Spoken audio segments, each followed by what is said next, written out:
इस वीडियो में मैं आपको प्रश्नावली 2.2 बीजीय व्यंजक सरल रेखीय समीकरण या रैखिक समीकरण को हल कराऊंगा। कल के वीडियो में मैंने आपको साधारण प्रश्न हल कराए थे। आज के वीडियो में मैं आपको भाषा वाले प्रश्नों को हल कराऊंगा। आप एक बार हमारे चैनल को सब्सक्राइब कर लें और हो सके तो एक लाइक भी कर दें ताकि मैं लगातार आपको वीडियो बनाता रहूं। तो देखिए, हम सबसे पहले प्रश्न नंबर 1 के बारे में बात करते हैं। प्रश्न नंबर 1, प्रश्न 1 पढ़ रहा हूँ। अगर आपको किसी संख्या से 1/2 घटाने 1/2 से गुणा करने पर कोई संख्या है, उसमें से 1/2 तो घटा दिया और उस संख्या को 1/2 से गुणा कर दिया, तो क्या प्राप्त होता है? 1/8 प्राप्त होता है। तो वह संख्या क्या है? संख्या ज्ञात करवा रहा है वो। तो ऐसे प्रश्नों को एक बार 2 बार पढ़ें ध्यान से। क्या है? अगर आपको किसी संख्या से, तो मान लेते हैं, देखिए हल,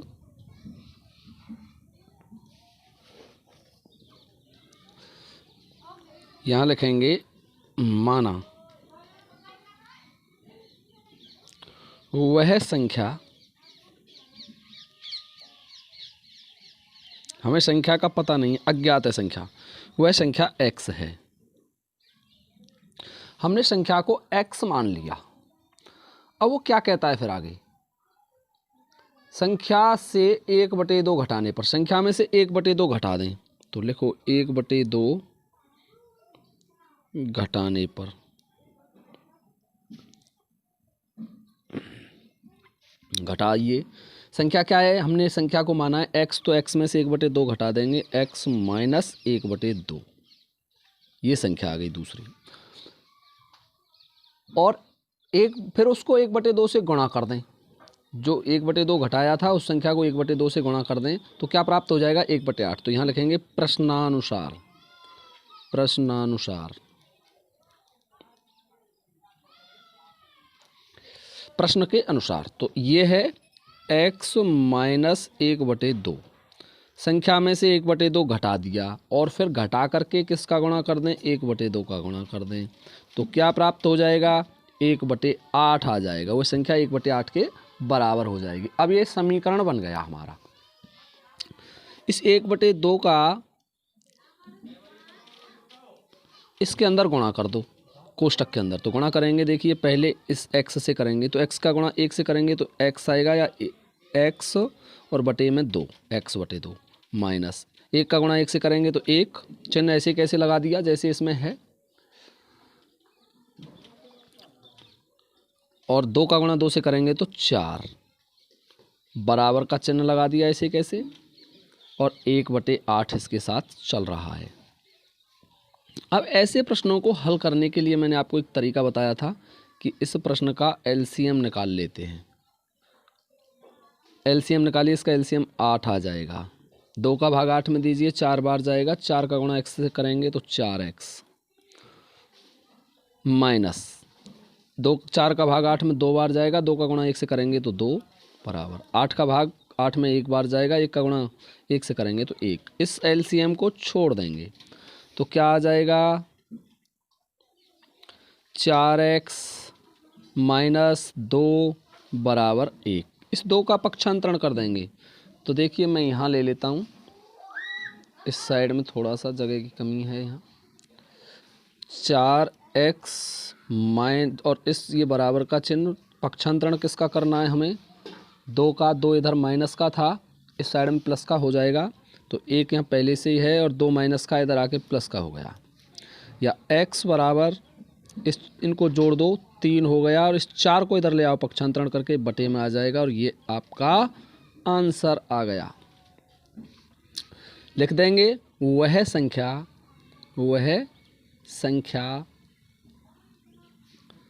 3/4 है। एक बात बता देता हूँ मैं आप सभी को, यदि आपकी समझ में ये प्रश्न आ जाते हैं, ये प्रश्नावली समझ में आ जाती है भाषा वाली, तो आप गणित में कमज़ोर नहीं रहेंगे, क्योंकि ये बीजीय प्रश्नावली है, थोड़ी सी टाइट होती है, मानने वाले प्रश्न होते हैं, पर इसको जब ध्यान से समझा जाए तो बिल्कुल आसान, सबसे आसान प्रश्नावली भी मानी जा सकती है। प्रश्न नंबर 2 देखते हैं। एक आयताकार तरणताल की लंबाई उसकी चौड़ाई के दोगुने से 2 मीटर अधिक है। प्रश्न नंबर 2 है ये। यदि इसका परिमाप 154 मीटर है तो इसकी लंबाई चौड़ाई ज्ञात कीजिए। देखिए ध्यान से, सुनने की बात है ना, थोड़ा सा गौर करें। यहाँ लिखता हूँ हल। देखिए लंबाई है जो चौड़ाई के दुगने से, चौड़ाई का यदि दुगना कर दें और उसमें क्या जोड़ दें, 2 मीटर जोड़ दें तो लंबाई के बराबर होगी। चौड़ाई है जो लंबाई है जो चौड़ाई के दुगने से, तो इसमें पहले चौड़ाई मानेंगे। माना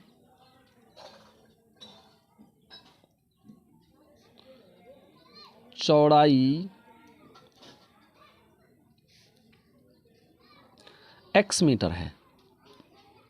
x मीटर है। मीटर क्यों लिखा हमने, पता है cm क्यों नहीं लिखा, क्योंकि इसकी सभी नापें मीटर में दे रखी हैं। चौड़ाई मान ले, लंबाई देखते हैं क्या हो जाएगी। लंबाई है वो चौड़ाई के 2 गुने से, तो चौड़ाई हमारे पास x है तो इसमें 2 का गुणा कर देंगे। लंबाई है जो चौड़ाई के 2 गुने से, तो 2 का गुणा कर दिया। और कितनी ज़्यादा है, 2 और ज़्यादा है तो इसमें 2 जोड़ देंगे। ये हो गई इसकी लंबाई, इतने मीटर। ठीक है। अब इसका परिमाप दे रखा है, कितना परिमाप बराबर दे रखा है 154 मीटर। परिमाप देखिए, एक आयताकार आकृति है, आयताकार तरणताल है इस तरीके का।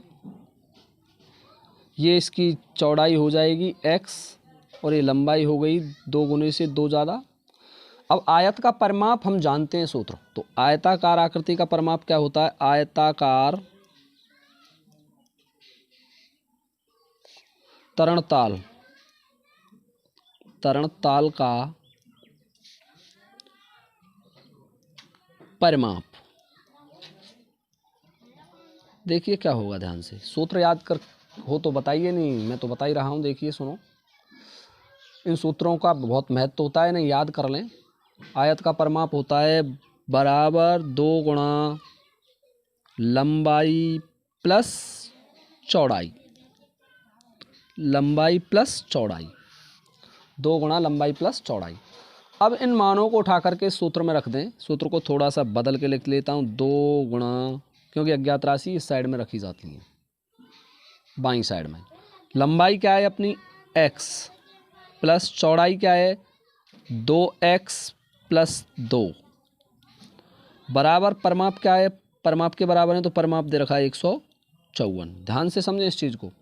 ये सूत्र था, मैंने इसको थोड़ा सा बदल के ऐसे लिख दिया है। देखो यहाँ बताता हूँ, अलग रफ पर ये मान लो क्या कर दिया, इसको 2 गुणा लंबाई प्लस चौड़ाई बराबर किसके है, परिमाप के। ठीक है, इस तरीके से मैंने इसको लिख लिया है थोड़ा सा समझने के लिए।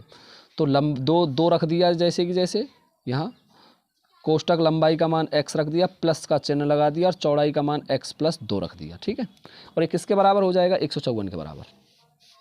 Implies that's. अगला स्टेप देखेंगे तो 2 गुणा x और 2x जोड़ के हो गए 3x प्लस 2 बराबर 154। इसका 2 का इसके अंदर गुणा कर देते हैं पूरे कोष्टक के अंदर। क्या हो जाएगा, 2 तिया 6x प्लस 2 दूनी 4 बराबर 154। समीकरण बन गया बिल्कुल सरल। सॉल्व कर लेंगे इसको। 6x को इधर रखेंगे बराबर 154, 4 इधर जाएगा तो माइनस का हो जाएगा, माइनस के 4। इम्प्लाइज दैट्स 6x बराबर 150। 154 में से 4 चलेंगे तो 50। 6 का पक्षांतरण कीजिए, 6 बटे में जाएगा, 6x बराबर 150 बट 50। चलो दोबारा लग गया, कोई बात नहीं है। या x बराबर 150 बटे 6। 6 का भाग दे दो, इसमें अलग रफ पे दे लीजिए। 6 दूनी 12 और 6 35, 25 बार भाग जाएगा 6 का इसमें। 25 छिक्की 150। तो x का मान आ गया। और x क्या माना था हमने, देखिए ऊपर ध्यान से, चौड़ाई। तो चौड़ाई आ गई अपनी, चौड़ाई बराबर कितनी हो जाएगी, 25 मीटर। और लंबाई कैसे निकालेंगे? लंबाई बराबर चौड़ाई के 2 गुने से, तो 2 का गुणा कर दो चौड़ाई में 25 में, और उसमें क्या जोड़ दो 2, बराबर कितनी आ जाएगी? 52। लंबाई बराबर 50 प्लस 2, या लंबाई बराबर 52 मीटर। तो दोनों चीज़ें आ गई। लंबाई आ गई है कितनी? 52 मीटर, और चौड़ाई कितनी है? 25 मीटर। ये आपका प्रश्न हल हो गया। एक बार इसको ध्यान से देख लें और साथ ही साथ कॉपी पर भी उतार लें। वीडियो देखते समय आप वीडियो को दोबारा देख सकते हैं, जिससे कि आपकी समझ में क्वेश्चन आ जाए। अब देखते हैं अगला प्रश्न, प्रश्न नंबर 3। एक समद्विबाहु त्रिभुज का आधार 4/3 सेंटीमीटर है तथा परिमाप 4 सही 2/15 सेंटीमीटर है। दोनों बराबर भुजाओं की माप ज्ञात कीजिए। तो देखिए कितना आसान क्वेश्चन है। हल,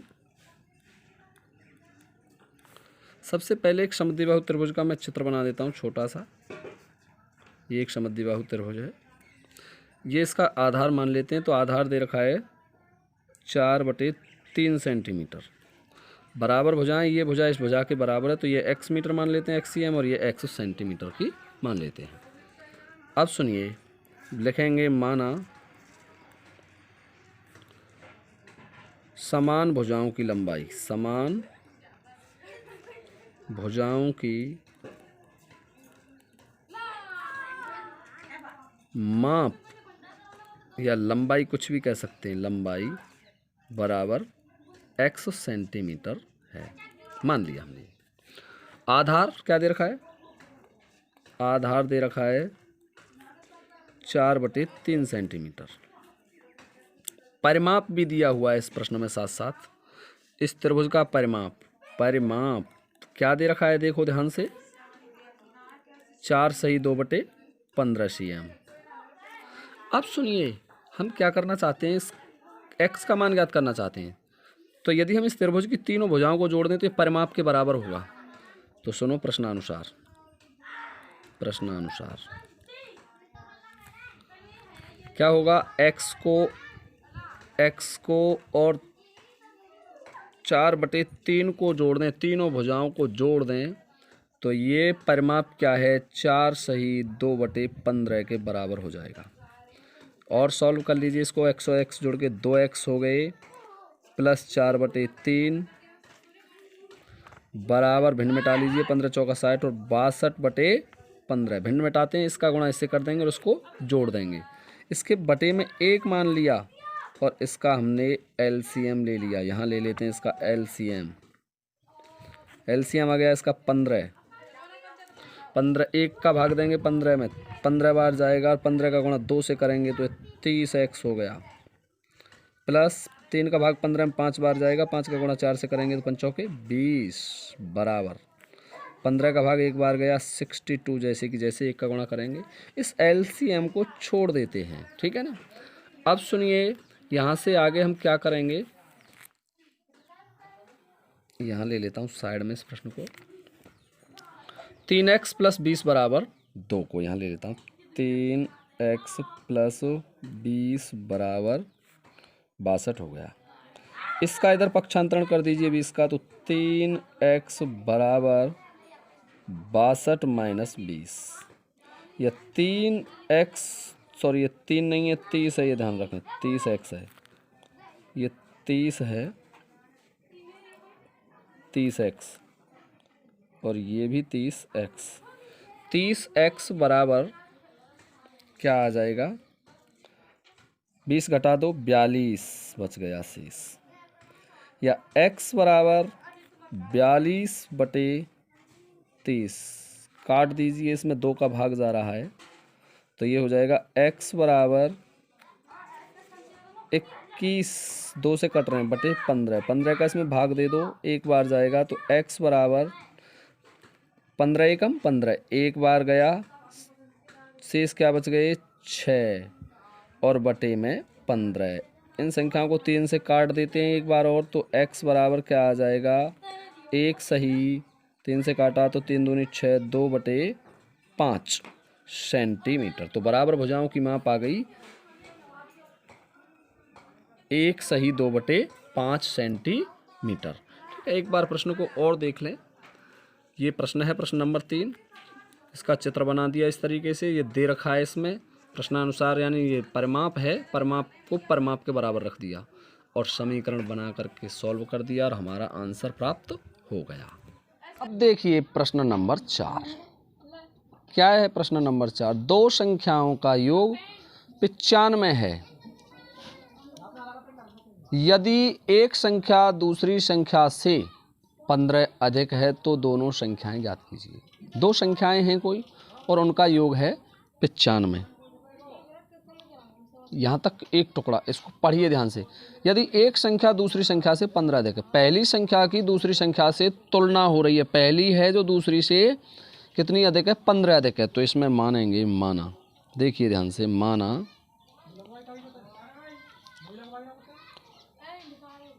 पहली संख्या, पहले दूसरी संख्या को मानेंगे, पहली की तुलना दूसरी से हो रही है, माना दूसरी संख्या x है।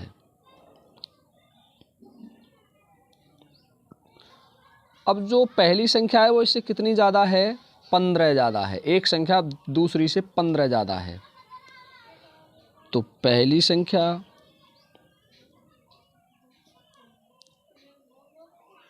क्या हो जाएगी, इससे 15 ज़्यादा है। देखिए ध्यान से, यदि एक संख्या दूसरी से 15 अधिक है तो इससे 15 ज़्यादा है, अधिक है, तो x में क्या जोड़ देंगे, 15। आप सुनिए, दोनों संख्याओं को जोड़ दें, पहली और दूसरी को, तो कितना हो जाएगा, दो संख्याओं का योग 95 है, तो इस संख्या का योग 95 हो जाएगा। अब सुनो ध्यान से, यहाँ लिखेंगे प्रश्नानुसार।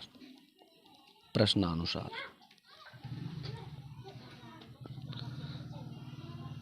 x को जोड़िए x + 15 के साथ, तो क्या हो जाएगा, 95। दोनों संख्याओं को जोड़ दिया तो ये किसके बराबर है, 95 के बराबर है।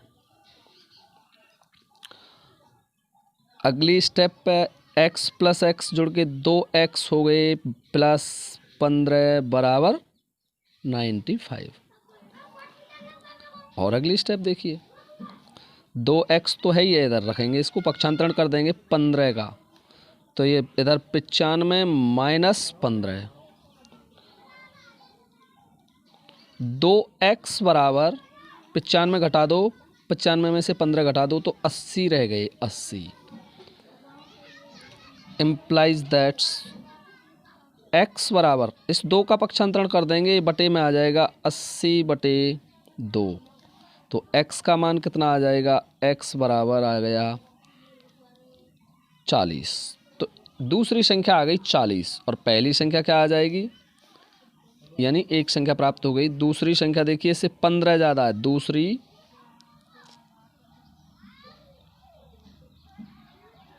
संख्या x में क्या जोड़ देंगे, 15, x + 15 है। देखिए वहाँ पहली संख्या या दूसरी संख्या मानते हैं इसको, पहली करेंगे, दूसरी नहीं, पहली संख्या। पहली संख्या है वो क्या है, x + 15, तो x का मान कितना है, 40 + 15 कितनी आ जाएगी, 55। तो दोनों संख्याएं क्या आ गई, दोनों संख्याएं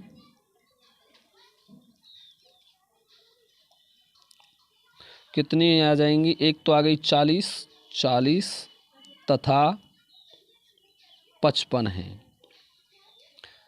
इस तरीके से जब आप प्रश्न को करेंगे तो आपको बिल्कुल पूरे अंक प्राप्त होंगे। ये ध्यान रखने की बात है, पहले इस प्रश्न को, ऐसे प्रश्नों को पढ़ा जाता है, ध्यान से पढ़ने के बाद आगे हल करते हैं। अब देखिए, इसका जस्ट अगला प्रश्न है प्रश्न नंबर 5। और प्रश्न नंबर 5 क्या है, दो संख्याओं में 5:3 है। दोनों संख्याएं कोई वो 5:3 के अनुपात में हैं। यदि उनमें अंतर 18 है, दोनों संख्याओं को एक दूसरे, अंतर का मतलब घटाने पर, बड़ी संख्या में से छोटी संख्या को घटा दें तो 18 आ जाएगा। तो वे संख्याएं ज्ञात कीजिए। तो हल देखिए, हल माना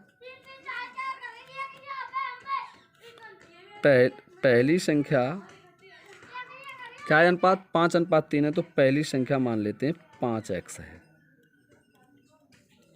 और दूसरी संख्या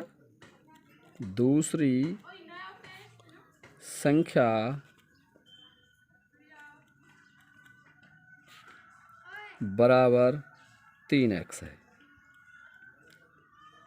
दोनों संख्याओं को हमने मान लिया और उनमें अनुपात दे रखा है। दोनों संख्याओं का अंतर कितना है? दोनों संख्याओं का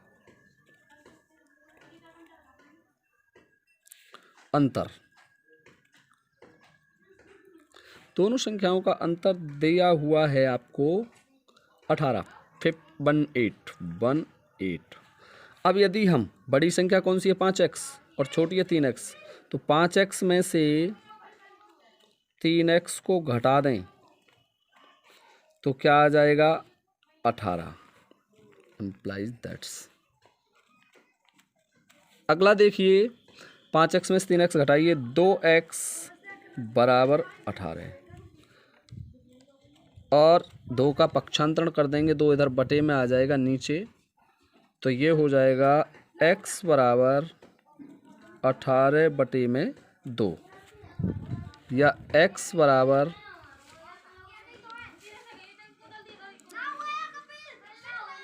2 का भाग दे दो 18 में 9 बार जाएगा। x का मान हमारे पास आ गया। अब देखिए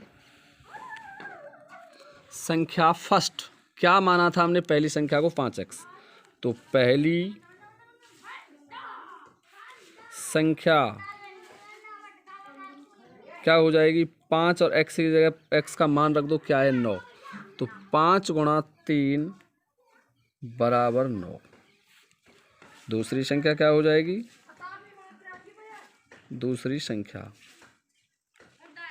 दूसरी हो जाएगी 3x है, तो मान रख देते हैं 3 × 9 बराबर ये 9 है, इसमें 9 पंजे 45 हो गई है 45। और दूसरी संख्या है 3 × 9 बराबर 27। इसमें थोड़ा सा करेक्शन कर दें, 5 का गुणा 9 से करेंगे जो 45 आएगा। ठीक है, दोनों संख्याएं आ चुकी हैं आपकी।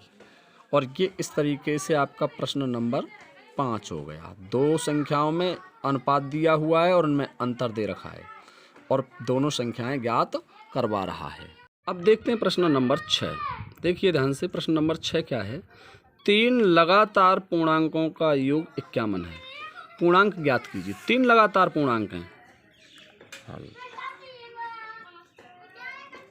देखिए पूर्णांक माइनस का भी हो सकता है और प्लस का भी हो सकता है। 3 हैं, लगातार हैं, लेकिन जब उन तीनों को जोड़ेंगे तो तीनों का जोड़ 51 आएगा। तो मान लेते हैं ऐसे प्रश्नों में, माना पहला पूर्णांक क्या है? पूर्णांक x है। पहला x मान लिया। लगातार है, लगातार का मतलब एक के बाद जैसे 3 संख्याएं, उदाहरण के लिए 9, तो 9 से लगातार क्या आएगी 10। 10 कैसे प्राप्त होगा? 9 में जब हम 1 जोड़ देंगे। अगला क्या आएगा 11, तो 11 कैसे प्राप्त होगा? 10 में 1 जोड़ देंगे। तो दूसरा पूर्णांक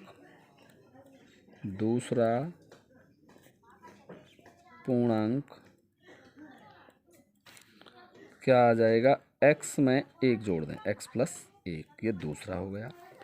और तीसरा पूर्णांक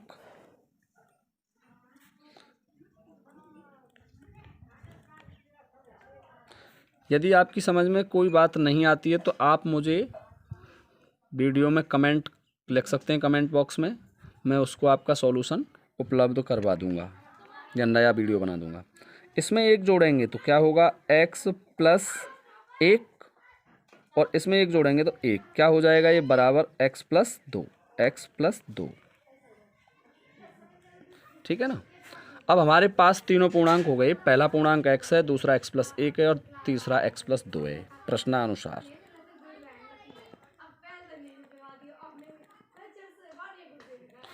तीनों पूर्णांकों को जोड़ दें तो कितना आ जाना चाहिए? 51। जोड़िए, x + दूसरा क्या है? x प्लस 1, तीसरा क्या है x प्लस 2 बराबर 51। अब जोड़िए x और x, तो x और x जोड़ के कितने हो गए, 3 बार x है तो 3x प्लस 1 और 2 3 बराबर 51। 3 का पक्षांतरण कर दो, 3x बराबर 51 माइनस 3, या 3x बराबर 51 में से 3 गए तो 48, या x बराबर 48/3, या x बराबर भाग दे दो, क्या आ जाएगा 16 × 3 = 48, 16। x का मान आ गया, पहला पूर्णांक हमारे पास आ गया x। अब निकालते हैं, ये पहला पूर्णांक हो गया, पहला लिखना पड़ेगा, भाषा वाले प्रश्नों में भाषा का ध्यान रखें। पहला पूर्णांक क्या आ गया 16। दूसरा क्या माना था, दूसरा पूर्णांक क्या करें, 16 में 1 जोड़ दें, x प्लस 1 माना था तो ये आ गया 17। और तीसरा पूर्णांक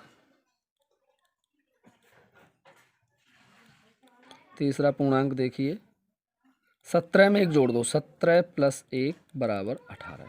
तो वो तीनों पूर्णांक आ चुके हैं आपके लगातार क्रम से, 16, 17, 18। ठीक है, प्रश्न ये था 3 लगातार पूर्णांकों का योग 51 है, तो वो पूर्णांक ज्ञात कीजिए। हमने पहला पूर्णांक x मान लिया, दूसरा x प्लस 1 मान लिया, तीसरा x प्लस 2 मान लिया। लगातार मानना पहले वाला ही है एक, और दूसरे अपने आप निकलते चले जाएंगे। दूसरा लगातार का मतलब क्रम से अगला, जस्ट अगला प्राप्त करने के लिए 1 जोड़ते हैं। ठीक है ना, प्रश्नानुसार एक समीकरण बना लिया और समीकरण को सॉल्व कर दिया, तीनों पूर्णांक निकल के आ गए 16, 17, 18।